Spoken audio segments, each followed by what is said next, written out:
മിശിഹായിൽ ഏറ്റവും സ്നേഹം നിറഞ്ഞ മാതാപിതാക്കളെ, സഹോദരി സഹോദരങ്ങളെ, വാത്സല്യമുള്ള കുഞ്ഞുമക്കളെ, ബഹുമാനപ്പെട്ട ഡാനിയലച്ചനോടൊപ്പം നമുക്ക് വചനം വായിച്ച് ധ്യാനിച്ച് പ്രാർത്ഥിക്കാം. ഇന്നേ ദിവസമുള്ള വചനം വായിക്കുന്നത് ഉൽപ്പത്തി പുസ്തകം 38 അധ്യായം, ജോബിൻ്റെ പുസ്തകം 29, 30 അധ്യായങ്ങൾ, സുഭാഷിതങ്ങൾ 3 അധ്യായം 28 മുതൽ 32 വരെയുള്ള തിരുവചനങ്ങൾ. ഉൽപ്പത്തി 38 അധ്യായം 1 മുതലുള്ള തിരുവചനങ്ങൾ. അക്കാലത്ത് യൂദ തൻ്റെ സഹോദരന്മാരെ വിട്ട് ഹീറ എന്നു പേരായ ഒരു അതുല്ലാംകാരൻ്റെ അടുത്തേക്ക് പോയി. അവിടെ അവൻ ഷൂവ എന്നു പേരായ ഒരു കാനാൻകാരൻ്റെ മകളെ കണ്ടു. അവളെ ഭാര്യയായി സ്വീകരിച്ച് അവളോട് ചേർന്നു. അവൾ ഗർഭം ധരിച്ച് ഒരു പുത്രനെ പ്രസവിച്ചു.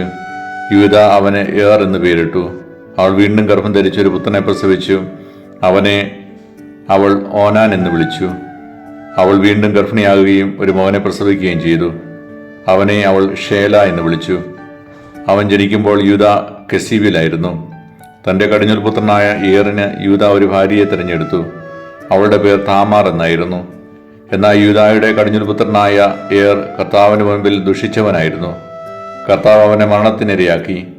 അപ്പോൾ യൂദ ഓനാനെ വിളിച്ചു പറഞ്ഞു, നിന്റെ സഹോദരൻ്റെ ഭാര്യയെ വിവാഹം ചെയ്ത് സഹോദരന് വേണ്ടി സന്താനങ്ങളെ ജനിപ്പിക്കുക. സന്തതി തൻ്റേതായിരിക്കില്ലെന്ന് അറിയാമായിരുന്ന ഓനാൻ തൻ്റെ സഹോദരന് വേണ്ടി സന്താനങ്ങൾ ഉൽപ്പാദിപ്പിക്കാതിരിക്കാൻ സഹോദര ഭാര്യയുമായി ചേർന്നപ്പോൾ ബീജം നിലത്ത് വീഴ്ത്തിക്കളഞ്ഞു. അവൻ ചെയ്തത് കർത്താവിന് അനിഷ്ടമായതിനാൽ അവനെയും അവിടുന്ന് മരണത്തിനിരയാക്കി. അപ്പോൾ യൂദ തൻ്റെ മരുമകളായ താമാറിനോട് പറഞ്ഞു, എൻ്റെ മകൻ ഷേല വളരുന്നതുവരെ നിന്റെ പിതാവിൻ്റെ വീട്ടിലൊരു വിധവയായി പാർക്കുക. അവന് സഹോദരന്മാരെ പോലെ മരിച്ചേക്കുമെന്ന് യൂദ ഭയപ്പെട്ടു. താമാർ തൻ്റെ പിതാവിൻ്റെ വീട്ടിൽ പോയി താമസിച്ചു. കുറേ നാൾ കഴിഞ്ഞ് യൂദായുടെ ഭാര്യ ഷൂവായുടെ മകൾ മരിച്ചു. ദുഃഖത്തിന് ആശ്വാസമുണ്ടായപ്പോൾ അവൻ തൻ്റെ സുഹൃത്ത് അതുല്ലാംകാരൻ ഹീറായുടെ കൂടെ തിമ്നായിൽ ആടുകളുടെ രോമം കത്തിരിക്കുന്നവരുടെ അടുത്തേക്ക് പോയി. നിന്റെ അമ്മായിപ്പൻ ആടുകളുടെ രോമം മുറിക്കാൻ തിമ്നായിലേക്ക് പോകുന്നുണ്ടെന്ന് ആളുകൾ താമാറിനോട് പറഞ്ഞു. ഷേലായിക്ക് പ്രായമായിട്ട് തന്നെ അവന് വിവാഹം ചെയ്തു കൊടുക്കുന്നില്ലെന്ന് കണ്ട് താമാർ തൻ്റെ വിധവാ വസ്ത്രങ്ങൾ മാറ്റി ഒരു മൂടുപടം കൊണ്ട് ദേഹമാകെ മറിച്ച് തിമ്നയിലേക്കുള്ള വഴിയിൽ ഏനയും പട്ടണത്തിൻ്റെ വാതിലേക്ക് ചെന്നിരിപ്പായി. മുഖമൂടിയിരിക്കുന്നത് കൊണ്ട് അവളൊരു വേശ്യയാണെന്ന് യൂദ വിചാരിച്ചു. വഴിവെക്കത്ത് അവളുടെ അടുത്ത് എന്ന് അവൻ പറഞ്ഞു, വരൂ, ഞാൻ നിന്നെ പ്രാപിക്കട്ടെ. തൻ്റെ മരുമകളാണ് അവളെന്ന് അവൻ അറിഞ്ഞില്ല. അവൾ ചോദിച്ചു, അങ്ങ് എനിക്ക് എന്ത് പ്രതിഫലം തരും? അവൻ പറഞ്ഞു, ആട്ടിൻകൂട്ടത്തിൽ നിന്നൊരു ആട്ടിൻകുട്ടിയെ ഞാൻ കൊടുത്തയക്കാം. അവൾ ചോദിച്ചു, അതിനെ കൊടുത്തയക്കുന്നത് വരെ എന്തുറപ്പാണ് എനിക്ക് തരിക? അവൻ ചോദിച്ചു, ഉറപ്പായി എന്താണ് ഞാൻ നിനക്ക് തരേണ്ടത്? അവൾ പറഞ്ഞു, അങ്ങയുടെ മുദ്രമോതിരവും വളയും കയ്യിലെ വടിയും. അവൻ അവയെല്ലാം അവൾക്ക് കൊടുക്കുകയും അവളെ പ്രാപിക്കുകയും ചെയ്തു. അങ്ങനെ അവൾ അവനിൽ നിന്ന് ഗർഭം ധരിച്ചു. അവൾ അവിടെ നിന്ന് പോയി തൻ്റെ മൂടുപടം മാറ്റി വിധവാവസ്ത്രം ധരിച്ചു. താൻ ഈട് കൊടുത്തവ ആ സ്ത്രീയുടെ കയ്യിൽ നിന്ന് തിരിച്ചെടുക്കുവാൻ യൂദ അതുല്ലാംകാരനായ സ്നേഹിതന്റെ കയ്യിൽ ആട്ടിൻകുട്ടിയെ കൊടുത്തയച്ചു. എന്നാൽ അവൻ അവളെ കണ്ടുപിടിക്കാൻ കഴിഞ്ഞില്ല. അവൻ സ്ഥലത്തുള്ളവരോട് ചോദിച്ചു, എനയീമിലെ വഴിക്ക് വെക്കിലിരുന്ന വേശ്യ എവിടെ? അവർ പറഞ്ഞു, ഇവിടെ അങ്ങനെ ഒരു വേശ്യയില്ല. അവൻ തിരിച്ചു ചെന്ന് യൂദയോട് പറഞ്ഞു, അവളെ കണ്ടുപിടിക്കുവാൻ എനിക്ക് കഴിഞ്ഞില്ല. അവിടെ ഒരു വേശ്യ ഉണ്ടായിരുന്നില്ല എന്ന് അവിടുത്തുകാർ പറയുകയും ചെയ്തു. യൂദ പറഞ്ഞു, സാധനങ്ങൾ അവൾ സ്വന്തമായി സൂക്ഷിച്ചു കൊള്ളട്ടെ. നമ്മെ ആരും പരിഹസിക്കരുതല്ലോ. ഞാൻ ആട്ടിൻകുട്ടിയെ കൊടുത്തയച്ചു, എന്നാൽ നിനക്ക് അവളെ കണ്ടുപിടിക്കാൻ കഴിഞ്ഞില്ല. ഏതാണ്ട് 3 മാസം കഴിഞ്ഞപ്പോൾ തൻ്റെ മരുമകളായ താമാർ വേശ്യാഭക്തി നടത്തിയെന്നും അവളിപ്പം ഗർഭിണിയാണെന്ന് യൂദ കേട്ടു. അവൻ പറഞ്ഞു, അവളെ പുറത്തിറക്കി ചുട്ടുകളയുക. അവളെ പുറത്തു കൊണ്ടുവന്നപ്പോൾ അവൾ തൻ്റെ അമ്മായിപ്പിന് ഒരു സന്ദേശം അയച്ചു, ദയചെയ്ത് ഈ മുദ്രമോതിരവും വളയും വടിയും ആരുടെയെന്ന് കണ്ടുപിടിക്കുക. ഇവയുടെ ഉടമസ്ഥനിൽ നിന്നാണ് ഞാൻ ഗർഭിണിയായത്. അവ തൻ്റേതാണെന്ന് യൂദ സമ്മതിച്ചു. അവൻ പറഞ്ഞു, എന്നേക്കാൾ നീതിയുള്ളവളാണ് അവൾ. ഞാൻ അവളെ എൻ്റെ മകൻ ഷേലായിക്ക് ഭാര്യയായി കൊടുത്തില്ലല്ലോ. പിന്നീട് അവൻ അവളെ പ്രാപിച്ചില്ല.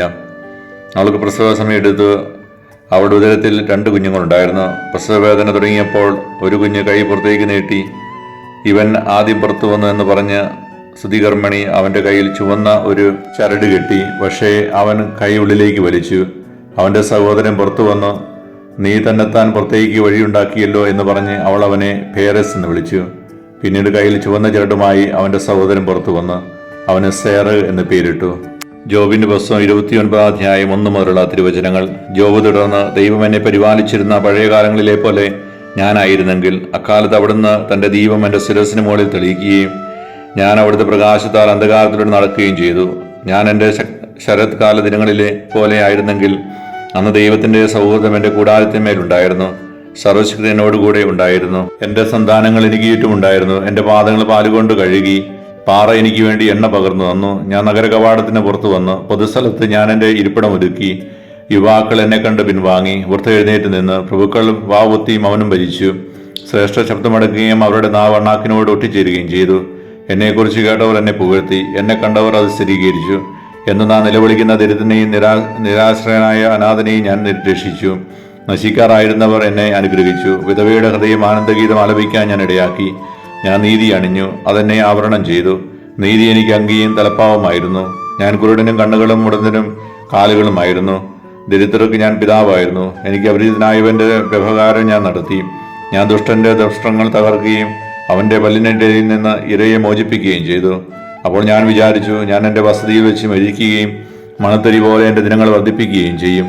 എൻ്റെ വേരുകൾ നീരുറവുകളിൽ എത്തിയിരിക്കുന്നു. രാത്രി മുഴുവൻ എൻ്റെ ശാഖകളിൽ മഞ്ഞുതുള്ളികൾ പൊഴിയുന്നു. എൻ്റെ മഹത്വം എന്നും പുതുമ നശിക്കാത്തതും എൻ്റെ വില്ല് എൻ്റെ കയ്യിൽ നിന്നും പുതിയതുമാണ്. എൻ്റെ വാക്ക് കേൾക്കാൻ ആളുകൾ ആകാംക്ഷയോടെ കാത്തിരിക്കുന്നു. എൻ്റെ ഉപദേശത്തിന് വേണ്ടി നിശബ്ദരായി നിന്നു. ഞാൻ സംസാരിച്ചു കഴിഞ്ഞാൽ അവർ കൂടുതലൊന്നും പറയാനുണ്ടാവുകയില്ല. എൻ്റെ മൊഴികൾ അവരുടെ മേൽ ഇറ്റിറ്റു വീണു. മഴയ്ക്കെന്ന പോലെ അവർ എനിക്ക് വേണ്ടി കാത്തിരുന്നു. വസന്തവൃഷ്ടിക്ക് വേണ്ടി എന്ന പോലെ അവർ വായി തുറന്നിരിക്കുന്നു. ധൈര്യമറ്റ് അവരെ നോക്കി ഞാൻ പുഞ്ചിരിച്ചു. എൻ്റെ മുഖപ്രസാദം അവർ അവഗണിച്ചില്ല. ഞാൻ അവർക്ക് വഴികാട്ടി നേതാവുമായി. സൈന്യമധ്യത്തെ രാജാവിനെ പോലെയും വിലപിക്കുന്നവരെ ആശ്വസിപ്പിക്കുന്നതിനെ പോലെയും ഞാൻ അവരുടെ ഇടയിൽ വസിച്ചു. 30-ാം അധ്യായം 1 മുതലുള്ള തിരുവചനങ്ങൾ. ഇപ്പോഴാകട്ടെ എന്നേക്കാൾ പ്രായം കുറഞ്ഞവർ എന്നെ പരിഹസിക്കുന്നു. അവരുടെ പിതാക്കന്മാരെ എൻ്റെ ആട്ടിൻകൂട്ടത്തിന്റെ നായ്ക്കളോട് കൂടെ പോലും എണ്ണാൻ ഞാൻ കൂട്ടാക്കുമായിരുന്നില്ല. യുവത്വം ക്ഷയിച്ച അവരുടെ കരബലത്തിൽ നിന്ന് എനിക്ക് എന്ത് നേട്ടമാണുള്ളത്? ദാരിദ്ര്യവും കഠിനമായ വിശപ്പ് നിമിത്തം അവർ വരണ്ട് ശൂന്യമായ ഭൂമി കാർന്നു തിന്നുന്നു. വിശപ്പടക്കാൻ വേണ്ടി അവർ കാട്ടുചെടികളും പച്ചിലുകളും കാട്ടുകിഴങ്ങുകളും പറിച്ചെടുക്കുന്നു. ജനമധ്യത്തിൽ നിന്ന് അവർ തുരുത്തപ്പെടുന്നു. കള്ളനെ എന്ന പോലെ അവരെ ആട്ടിപ്പായിക്കുന്നു. മലയിടുക്കുകളിൽ കുഴികളിലും ഗുഹകളിലും അവർക്ക് പാർക്കേണ്ടി വരുന്നു. കുറ്റിച്ചെടികൾക്കിടയിൽ അവർ ഓരിയിടുന്നു. കൊടിത്തൂവയുടെ കീഴെ അവർ ഒന്നിച്ചു കൂടുന്നു. ഹോഷരും നീചനുമായ വർഗം നാട്ടിൽ നിന്ന് അടിച്ചോടിക്കപ്പെടുന്നു. ഇപ്പോൾ ഞാൻ അവർക്ക് പാട്ടും പഴമൊഴിയും ആയി തീർന്നിരിക്കുന്നു. അവർ എന്നെ വെറുക്കുകയും എന്നിൽ നിന്ന് അകന്നു പോവുകയും ചെയ്യുന്നു. എന്നെ കാണുമ്പോൾ തുപ്പാനും അവർ മടിക്കുന്നില്ല. ദൈവം എൻ്റെ വില്ലിൻ്റെ ഞാൻ അയച്ചെന്നെ എളിമപ്പെടുത്തിയതിനാൽ അവർക്ക് കടിഞ്ഞാണില്ലാതായിരിക്കുന്നു. എൻ്റെ വലത്തുവശത്ത് നീചർ ഉയരുന്നു. അവർ എന്നെ ഓടിക്കുന്നു. അവരുടെ വിനാശകരമായ മാർഗങ്ങൾ എൻ്റെ മേൽ പ്രയോഗിക്കുന്നു. അവർ എൻ്റെ പാത തകർക്കുകയും എനിക്ക് വിപത്ത് വരുത്തുകയും ചെയ്യുന്നു. ആരും അവരെ തടയുന്നില്ല. വലിയ വിടവിലൂടെ എന്ന പോലെ അവർ വരുന്നു. കോട്ടയിടിയുമ്പോൾ അവർ എൻ്റെ മേൽ ഇരുണ്ടു കയറുന്നു. ഭീകരതകൾ എനിക്കെതിരെ തിരിഞ്ഞിരിക്കുന്നു. കാറ്റുകൊണ്ടെന്ന പോലെ എൻ്റെ മഹത്വത്തെ പറത്തിക്കളയുന്നു. എൻ്റെ ഐശ്വര്യമേഘമെന്ന പോലെ കടന്നു പോകുന്നു. ഇപ്പോൾ എൻ്റെ ജീവനുള്ളിൽ തൂകിപ്പോയിരിക്കുന്നു. കഷ്ടതയുടെ ദിനങ്ങൾ എന്നെ പിടികൂടിയിരിക്കുന്നു. എൻ്റെ അസ്ഥികളെ രാത്രി തകർക്കുന്നു. എന്നെ കരളുന്ന വേദനയ്ക്ക് വിശ്രമമില്ല. ക്രൂരമായി അതെൻ്റെ വസ്ത്രത്തെ പിടികൂടിയിരിക്കുന്നു. എൻ്റെ അങ്കിയുടെ കഴുത്തുപോലെ അതെന്നെ ബന്ധിച്ചിരിക്കുന്നു. ദൈവം എന്നെ ചെളിക്കുണ്ടി തള്ളിയിട്ടിരിക്കുന്നു. ഞാൻ പൊടിയും ചാരവും പോലെ ആയിത്തീർന്നു. ഞാൻ അങ്ങയോട് നിലവിളിക്കുന്നു, അങ്ങനെക്ക് ഉത്തരം നൽകുന്നില്ല. ഞാൻ എഴുന്നേറ്റ് നിൽക്കുന്നു, അങ്ങനെ ശ്രദ്ധിക്കുന്നില്ല. അങ്ങനോട് ക്രൂരമായി വർത്തിക്കുന്നു. കരവലം കൊണ്ട് എന്നെ പീഡിപ്പിക്കുന്നു. അങ്ങനെ കാറ്റിലുയർത്തി അതിന്മേൽ സവാരി ചെയ്യിപ്പിക്കുന്നു. കൊടുങ്കാറ്റിൻ ഇരുമ്പലിൽ ഞാൻ ആടി ഉഴലാൻ ഇടയാക്കുന്നു. അങ്ങനെ മരണത്തിലേക്കും എല്ലാ ജീവികൾക്കും വിധിച്ചിരിക്കുന്ന ഭവനത്തിലേക്കും പോകുമെന്ന് എനിക്കറിയാം. എന്നിട്ട് ഒരുവൻ നാശകുമ്പാരത്തിൽ നിന്ന് കൈനീട്ടി സഹായത്തിന് വേണ്ടി നിലവിളിക്കുന്നില്ലേ? ക്ലേശകരമായ ദിനങ്ങൾ കഴിച്ചവർക്ക് വേണ്ടി ഞാൻ നിലവിളിച്ചിട്ടില്ലയോ? ദരിദ്രർക്ക് വേണ്ടി എന്റെ മനസ്സ് വ്യസനിച്ചിട്ടില്ലയോ? എന്നാൽ ഞാൻ നന്മ അന്വേഷിച്ചപ്പോൾ തിന്മ കൈവന്നു. ഞാൻ പ്രകാശം കാത്തിരുന്നപ്പോൾ അന്ധകാരം വന്നു. എന്റെ ഹൃദയം പ്രക്ഷുബ്ധമായിരിക്കുന്നു, അതൊരിക്കലും പ്രശാന്തമല്ല. പീഡയുടെ ദിനങ്ങൾ എന്നെ പിടികൂടിയിരിക്കുന്നു. എന്റെ ശരീരം ഇരുണ്ടുപോയി, എന്നാൽ വെയിലേറ്റിട്ടില്ല. ഞാൻ സഭയിൽ എഴുന്നേറ്റ് നിന്ന് സഹായത്തിനു വേണ്ടി നിലവിളിക്കുന്നു. ഞാൻ കുറുക്കന്മാരുടെ സഹോദരനും ഒട്ടകപക്ഷിയുടെ സ്നേഹിതനുമായിരിക്കുന്നു. എന്റെ ചർമ്മം കറക്കുകയും പൊളിഞ്ഞു പോവുകയും ചെയ്യുന്നു. എന്റെ അസ്ഥികൾ ചുടുകൊണ്ട് ദഹിക്കുന്നു. എന്റെ വീണനാദം വിലാപമായും എന്റെ കുഴൽനാദം കരച്ചിലായും മാറിയിരിക്കുന്നു. നിങ്ങളുടെ 3-ാം അധ്യായം 28 മുതൽ 32 വരെയുള്ള തിരുവചനങ്ങൾ. അയൽക്കാരൻ ചോദിക്കുന്ന വസ്തു നിന്റെ കൈവശമുണ്ടായിരിക്കെ പോയി വീണ്ടും വരിക, നാളെ തരാമെന്ന് പറയരുത്.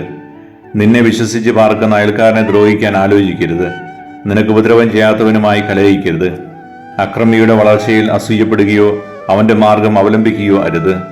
ദുർമാർഗികളെ കർത്താവ് വെറുക്കുന്നു. സത്യസന്ധരോട് അവിടുന്ന് സൗഹൃദം പുലർത്തുന്നു. നമ്മുടെ കർത്താവായ മിശിഹായിക്ക് സ്തുതി.